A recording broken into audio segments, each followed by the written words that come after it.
ఓం నమఃశివాయ.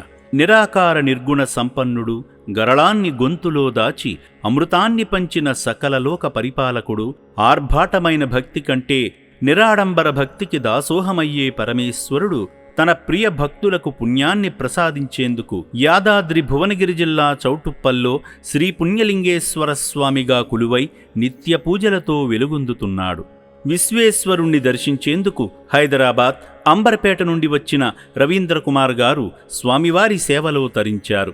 ఈ సందర్భంగా అర్చకులు శ్రీ పుణ్యలింగేశ్వర స్వామి చెంత వారి గోత్రనామాలపై పూజలు చేసి ఆశీర్వదించారు.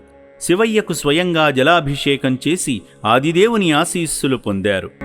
ఓం శ్రీ పుణ్యలింగేశ్వర స్వామినే నమః.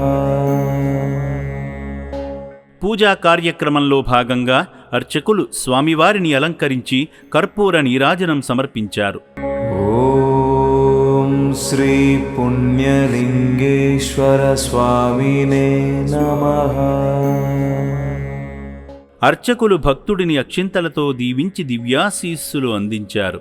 పూజల అనంతరం సేవామూర్తుల శ్రేయస్సు కోసం జరుగుతున్న యాగంలో పాల్గొని హోమంలో ఆజ్యం సమర్పించి శంకరుని సంపూర్ణ అనుగ్రహాన్ని పొందారు.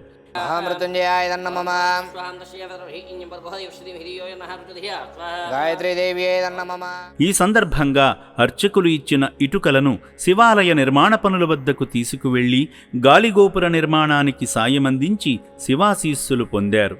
సేవా మార్గంలో భాగంగా సేవామూర్తి రవీందర్ కుమార్ గారు వారి భార్య సునీత గారిని భాగం చేస్తూ కీర్తిశేషులు ఎన్ రామయ్య, ఎన్ లక్ష్మమ్మ గార్ల జ్ఞాపకార్థం నూతన శివాలయ నిర్మాణ పనుల నిమిత్తం శక్తిమేర సాయం చేసి శివయ్య పరిపూర్ణ అనుగ్రహాన్ని పొందారు.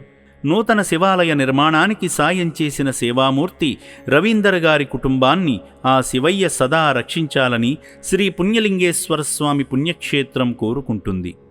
ఓం శ్రీ పుణ్యలింగేశ్వర స్వామినే నమః.